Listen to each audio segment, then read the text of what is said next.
Información inmediata. Ecuador y Estados Unidos ejecutan acciones conjuntas y ratifican su trabajo coordinado en esta ofensiva total para enfrentar a grupos terroristas. Vamos más allá de la noticia. Notimundo Estelar en FM Mundo con María del Carmen Álvarez. Nos acompaña a esta hora Renato Rivera, él es especialista en seguridad y crimen organizado. Renato, muy buenas noches y gracias por acompañarnos. Le saluda María del Carmen Álvarez. Muy buenas noches, María del Carmen. Muchas gracias por la invitación. A usted, gracias nuevamente por estar aquí junto a nosotros. Renato, empecemos hablando un poco acerca de esta operación denominada Ofensiva Total. ¿Qué decir acerca de esto? ¿Existen tal vez los elementos técnicos específicos como para ver diferencias que realmente existan con las anteriores operaciones o son tan reservadas, tienen este carácter de reservado que es difícil poder establecer una comparación? Más que del carácter reservado, la dificultad en la comparación viene de la opacidad del Ministerio de Defensa y del Comando Conjunto de las Fuerzas Armadas respecto a esta operación que la han llamado coordinada y conjunta. Cuando es coordinada se entiende que actúan tanto fuerzas militares de Colombia, de Estados Unidos, con el Comando Sur, con las fuerzas militares. En el caso del Ecuador, se supondría que hay presencia militar extranjera que va desde el intercambio de información e inteligencia hasta una operación a nivel táctico en donde se desee operar. Eso es lo que se entiende, al menos por operación coordinada y conjunta. Y este fue el mensaje inicial que se envía desde el Comando Sur. De Estados Unidos. Resulta sorprendente, ¿no es cierto? El mensaje viene desde los Estados Unidos y no desde el Ministerio de Defensa y el Comando Conjunto, que se rigen a la democracia y al Estado de Derecho en el Ecuador, donde se supondría los ciudadanos y ciudadanas, en teoría deberían recibir ese mensaje de nuestras propias instituciones. Si miras, el discurso ha ido cambiando en las últimas horas, porque se planteó inicialmente lo que hablábamos de esta operación coordinada y conjunta y pasó a ser un intercambio de información que sirvió para una operación contra un grupo terrorista. Para Estados Unidos sería o los choneros o los lobos, que son los únicos dos que Estados Unidos... Que han sido calificados de esta forma. Exacto, por los de Estados Unidos. El Ecuador tiene 20 adicionales, pero más allá de eso no se conoce cuáles fueron los alcances, si es que es una operación marítima, si es que fue aérea, si fue terrestre, en qué territorio, contra qué grupo específicamente, cuáles son los resultados, si hay o no detenidos, si es que hay droga incautada, si es que es minera ilegal. Es decir, hay muy poca información al respecto. Pero debería darse esta información, debería ser transparente para la ciudadanía en general, o de alguna manera se entiende que haya una reserva, porque no se puede tampoco dar mayores detalles de este tipo de operaciones. Siempre tiene que existir transparencia, porque estamos en una democracia y parte de la democracia es la rendición de cuentas sobre los resultados de operaciones. Pero esto no puede afectar las operaciones en sí. ¿En qué sentido? Es decir, pero ¿cómo tú crees que podría afectar? Más bien yo te pregunto a ti. Porque de alguna manera se está contando lo que se está haciendo y a las mismas organizaciones criminales están también conociendo de específicamente lo que se hace para librar esta batalla en contra de ellas. Tal vez hay información que tienen que guardarse. La filtración, lamentablemente la filtración de información se da en todo tipo de nivel y esto es algo que hay que atenderlo en primer punto. El segundo, sin duda, hay que mantener la reserva cuando se tratan productos de inteligencia, sobre todo es inteligencia táctica. No vas a decir cuándo, a qué horas ni cómo vas a operar, pero sí debes de entregar resultados de las operaciones, tanto por prestigio de la misma institución como nuevamente regido en un Estado de Derecho, donde se debe rendir cuentas a la ciudadanía y las Fuerzas Armadas son deliberantes básicamente del pueblo ecuatoriano y son a ellos quienes deben rendir cuentas de los resultados de las operaciones, así como fue el de, por ejemplo, los 16 detenidos y la operación contra lo que se ha denominado la mafia albanesa, por ejemplo, es un caso similar Si hay participación extranjera de un país, se debe aclarar los alcances precisamente por un tema fundamentalmente de soberanía y las misiones constitucionales que tienen las Fuerzas Armadas en el Ecuador. ¿Esto no afecta de alguna manera la soberanía del país, la soberanía ecuatoriana, estas operaciones militares conjuntas? El intercambio de información es necesario, sin duda, y sobre todo la asistencia técnica que se puede recibir de otro país es bienvenida, pero dentro de un marco, sobre todo, como te decía, de transparencia, de entender específicamente qué es lo que vamos a recibir de otros países, así como se da con la Unión Europea, ¿no es cierto? Se da con Colombia, cuando tienes también intercambio de información para operaciones en la frontera. Es exactamente el mismo principio.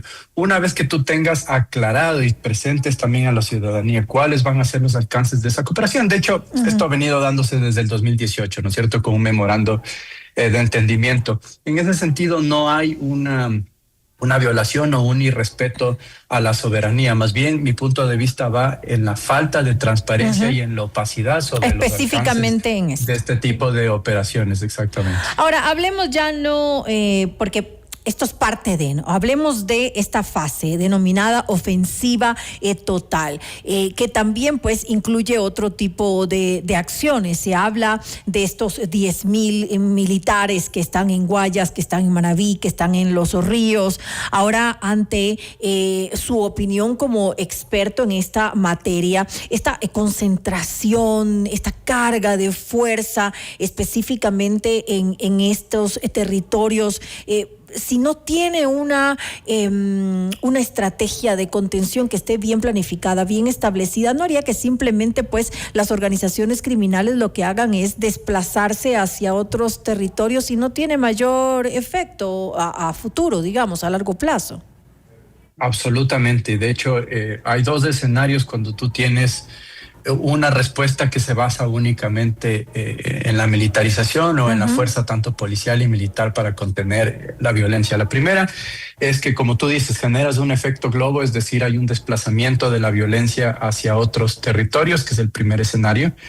El segundo, y es el que hemos visto en el Ecuador, siempre traigo el ejemplo de Durán porque es el más claro de aquello, pero también la provincia de Los Ríos en los últimos 3 años, y es que los grupos criminales se adaptan a las operaciones militares y adaptan la violencia y tienen un nuevo proceso y una nueva estrategia de violencia selectiva e instrumental en los territorios donde tienes estados de excepción. Si tú te fijas, bueno, hay una declaración de conflicto armado no internacional o conflicto armado interno desde enero del 2024. Y eso no significó que en el 2025 tengas una reducción de los homicidios intencionales.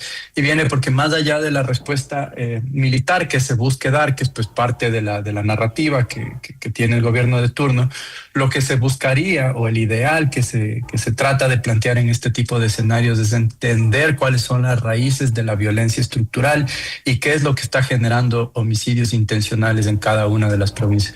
El Ecuador, como un país diverso, también tiene problemas diversos y la violencia también debe responder, al menos la respuesta gubernamental que se espera a la violencia armada, sobre todo con armas de fuego, pues, y el incremento de los homicidios debe venir desde una perspectiva diferenciada, entendiendo los problemas de cada uno de estos territorios, porque el crimen organizado no funciona de la misma manera en Los Ríos, no funciona lo mismo en Esmeraldas por ser una provincia fronteriza, y no funciona de la misma manera en Guayas y en Guayaquil, pues que tiene una cantidad de puertos que tiene unas implicaciones distintas. Entonces eso requiere respuestas diferenciadas, y es que lo que quizás pensaría yo aún hace falta entender a la ciudadanía y pues también entender cuáles son lo que va a hacer el gobierno en cada uno de estos espacios. Además, también qué pasa con el tema de las finanzas criminales. ¿No se vuelve en este punto también fundamental golpear a la economía de estas organizaciones criminales? Y en ese sentido, ¿qué pasa con la UAFE? Porque pues, deja mucho que desear el papel de la UAFE en esta ofensiva total. ¿Qué papel juega? Bueno, el papel de inteligencia financiera es fundamental, en este caso de la unidad de análisis financiero y económico. Es clave si es que tú quieres afectar la economía, como tú dices, las finanzas de los mercados ilícitos o pues de estas economías criminales que giran alrededor de los diversos grupos criminales que tú tienes en el Ecuador. tanto los grupos criminales se adaptan a las respuestas que tú tienes por parte de de las instituciones de seguridad, como decíamos, la violencia se adapta, pero también la forma como operan en estos mercados ilícitos también. Por eso, por ejemplo, vemos que ahora hay mayor interés de grupos criminales en la minería ilegal, es por la rentabilidad que genera, el crecimiento de las extorsiones.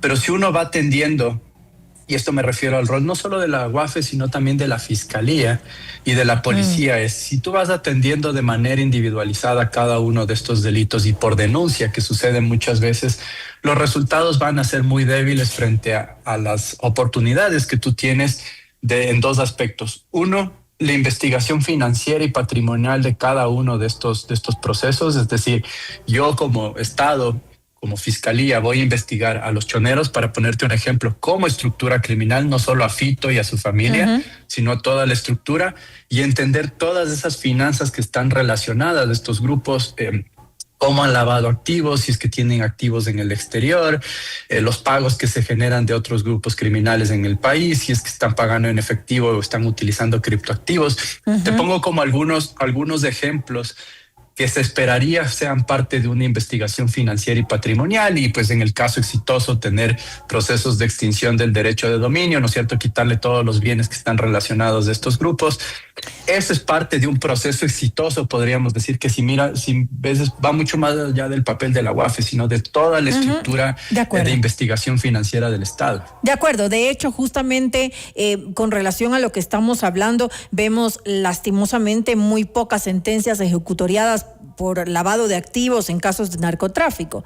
Y eso es preocupante también. Absolutamente. Sin duda, en comparación, por ejemplo, a lo que se veía desde el 2016 al 2023, donde no tenías una sola sentencia condenatoria de lavado de activos cuyo delito precedente o la razón de ser de ese lavado de activos fue el narcotráfico, ya daba indicios de las debilidades estructurales que tiene el sistema de investigaciones de lavado de activos en el país. Ahora hemos visto unos procesos 2024, caso Fito, caso Blanqueo, ¿no es cierto? Algunos que han puesto estos nombres la Fiscalía. Lo importante es que esto llegue, uno, a una sentencia ejecutoriada, pero no pensada en cuántos años de prisión debe tener la persona, que sin duda eso es relevante, sino cuántos bienes y de qué manera financieramente yo voy a afectar estos grupos, cuántos activos le voy a retirar. Y si tú miras las preguntas que se debe plantear en la investigación, son distintas a la manera en cómo se han venido llevando en el país pues en los últimos años.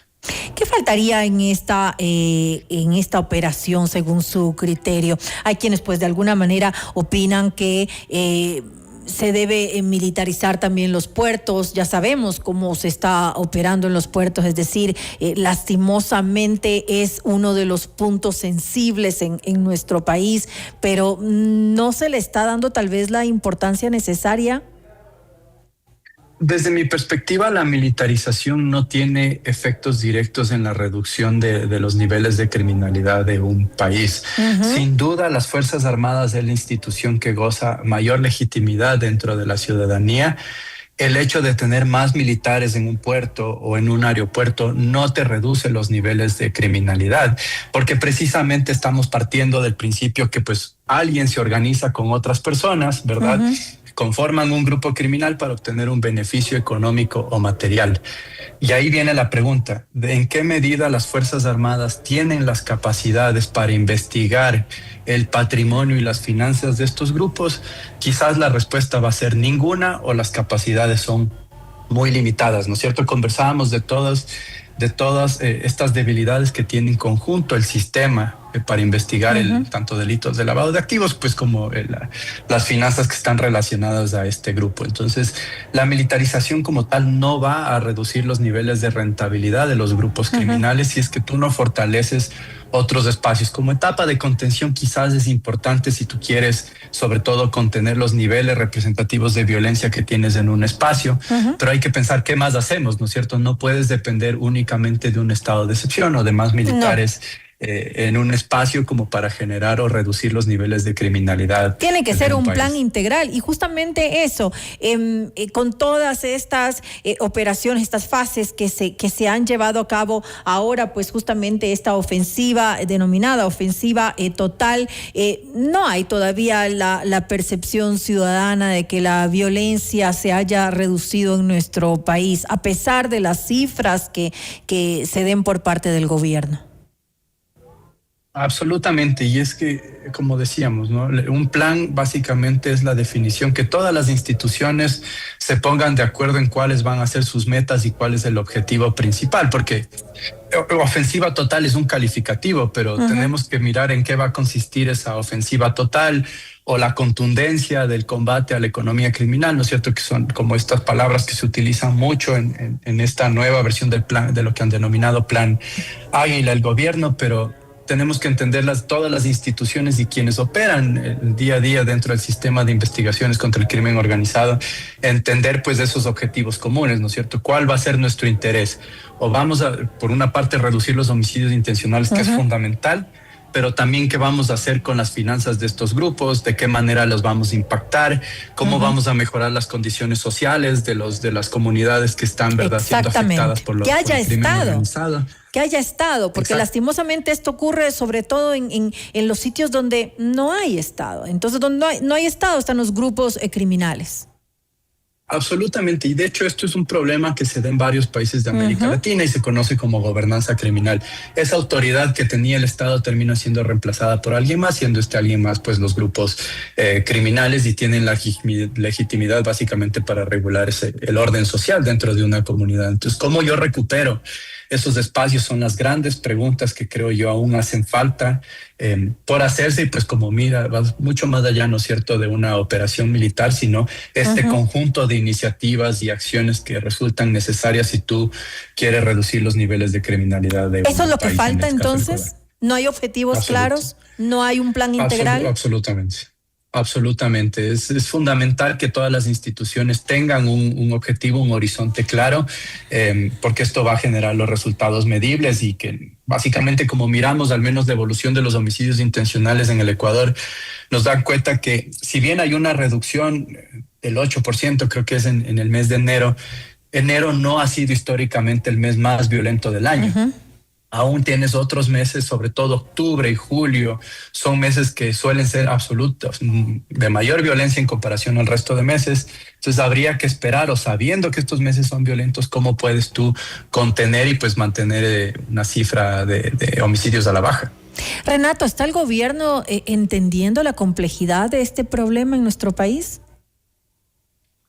¿O todavía no lo entiende? Bueno, es muy arriesgado de mi parte decirte si es que el gobierno comprende o no la problemática.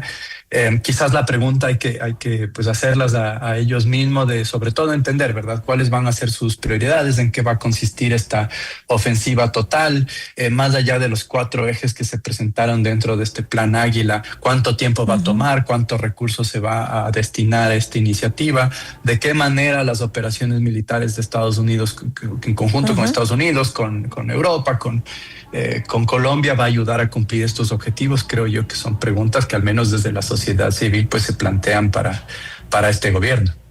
Claro que sí, un tema realmente complejo en nuestro país y que pues lamentablemente complica la vida de todos los ciudadanos, porque es así. Nosotros vivíamos en una isla de paz hasta hace muy pocos años, y ahora estamos sumidos en esta situación compleja para todos los ciudadanos. Esperemos que en todo caso se tomen las acciones, las medidas necesarias dentro de un plan integral, como bien lo decíamos en esta entrevista, para buscar soluciones. Gracias nuevamente a Renato Rivera. Él es especialista en seguridad y crimen organizado, por habernos acompañado en este espacio. Muchísimas gracias a ustedes por la invitación. Muy buena noche. Una buena noche. Usted está escuchando Notimundo.